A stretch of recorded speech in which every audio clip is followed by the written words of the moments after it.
আল্লাহ পাক রব্বুল আলামিন ডেকে ডেকে বলেন, বান্দা আমার, তোমাদেরকে দুনিয়ার জমিনে এমনি এমনি বানাই নাই।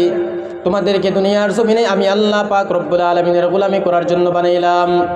আল্লাহর গোলামি কি?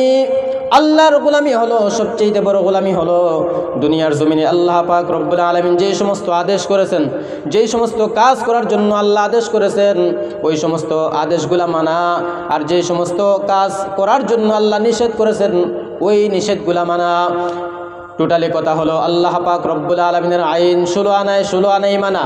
যেই বান্দাটা আল্লাহর আইন 16 আনায় 16 আনাই মানবে, ওই ব্যক্তি হলো দুনিয়ার জমিনে আল্লাহ পাকের বান্দা, ওই ব্যক্তি হলো দুনিয়ার জমিনে আল্লাহ পাক রব্বুল আলামিনের গোলাম। সকলে বলুন সুবহানাল্লাহ।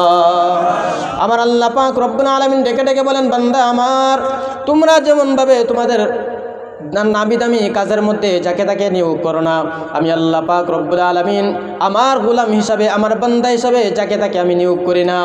আল্লাহ পাক রব্বুল আলামিন বলেন, আমার বান্দার মতো বান্দা হতে গেলে, আমার গোলামের মতো গোলাম হতে গেলে দুনিয়ার জমিনে কিছু কিছু গুণ প্রয়োজন, কিছু কিছু কোয়ালিফিকেশন প্রয়োজন। এই গুণ যেই সমস্ত মুসলমানের ভিতরে পাওয়া যাবে, ওরা হলো আমি আল্লাহ পাক রব্বুল আলামিনের গোলাম। সকলে বলুন সুবহানাল্লাহ। আর এই গুণ যেই সমস্ত মুসলমানের ভিতরে পাওয়া যাবে না, তারা আমি আল্লাহ পাক রব্বুল আলামিনের গোলাম হতে পারবে না। তারা আমি আল্লাহ পাক রব্বুল আলামিনের গোলাম হতে পারবে না। তারা হলো দুনিয়ার জমিনের মধ্যে শয়তানের গোলাম হয়ে মৃত্যুবরণ করবে, বেঈমান হয়ে মৃত্যুবরণ করবে।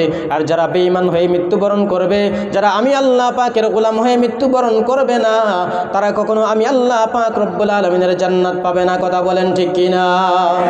আবার মুসলমান বাবাজিরা ভাইয়েরা, আল্লাহ পাক রব্বুল আলামিন ডেকে ডেকে বলেন, বান্দা আমার গোলাম হতে গেলে, গোলামের মতো গোলাম হতে গেলে, আমার বান্দার মতো বান্দা হতে গেলে কিছু কিছু গুণ প্রয়োজন। কি গুণ?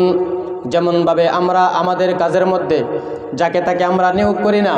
মনে করেন আপনার বাড়িতে রাজমিস্ত্রির কাজ করবে, আপনার বাড়িতে রাজমিস্ত্রির কাজ করবে, যে ব্যক্তি রাজমিস্ত্রির কাজ জানে তাকেই তো আপনারা কাজে আনবেন নাকি?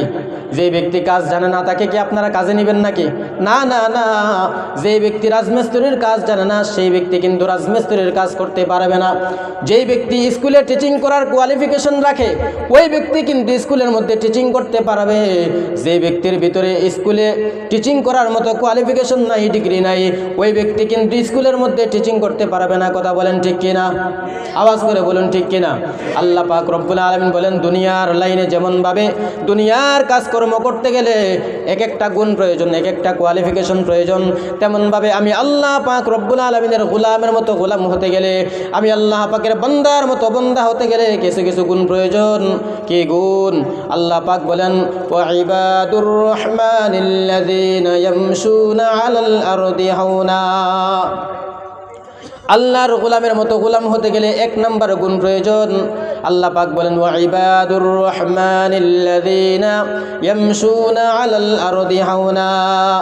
আমার গোলামের মতো গোলাম যেই ব্যক্তি হবে, ওই ব্যক্তির ভিতরে বিনয়ের সহিত চলাফেরা থাকতে হবে, নম্রতার সহিত চলাফেরা থাকতে হবে, ভদ্রতার সহিত চলাফেরা থাকতে হবে। যেই বান্দাটা বিনয়ের সহিত চলাফেরা শুরু করবে, যেই বান্দাটা নম্রতার সহিত চলাফেরা শুরু করবে, যেই বান্দাটা ভদ্রতার সহিত চলাফেরা শুরু করবে, ওই বান্দাটা হলো আমি আল্লাহ পাক রব্বুল আলামিনের গোলাম। সকলে বলুন সুবহানাল্লাহ। আজকে এই গুণটা আপনার আমার ভিতরে আছে? কি বলেন? এই গুণটা আপনার আমার ভিতরে আছে না? আজকে বিনয় আমাদের ভিতরে নেই, বিনয় আজকে আমাদের ভিতর থেকে উঠে গেছে। কথা বলেন ঠিক কিনা? আহা, এই গুণ আজকে আপনি আর আমি অর্জন করতে পারি নাই। আজকে আমাদের ভিতরে হলো শুধু গরম, অহংকার। আমার চাইতে বড় কে আছে? আমার চাইতে বড় টাকার মালিক কে আছে? আমার চাইতে বড় কে সম্পদের মালিক কে আছে? আমার চাইতে বড় কে ক্ষমতার মালিক কে আছে? আমার মুসলমান বাবাজিরা ভাইয়েরা, আপনারা একটা কথার জবাব দেন। আপনারা আমার নবী সাইয়্যিদুল মুরসালিন, খাতামুন নবিয়্যিন, সাইয়্যিদুস সাকালাইন, আহমদ মুস্তফা, আপনার আমার সকলের নেতা হযরত মুহাম্মদুর রাসূলুল্লাহ সাল্লাল্লাহু আলাইহি সাল্লামের চাইতে বড় কেউ নেতা দুনিয়ার জমিনে আর কেউ ছিল? কথা বলুন, কেউ ছিল? কিয়ামত পর্যন্ত কেউ হবে? নবীর চাইতে বড় কেউ হবে? দুনিয়ার জমিনে কেউ হতে পারবে না। নবীজির এত বড় শান ছিল, এত বড় মাকাম ছিল, তারপরও নবীজি কখনো হাক ডাক নিয়ে দুনিয়ার জমিনে চলাফেরা করেন নাই। করেছেন? অহংকার দেখিয়েছেন? বরত্বই দেখিয়েছেন? না, অহংকার দেখান নাই, বরত্বই দেখান নাই। নবীজি নম্রতার সহিত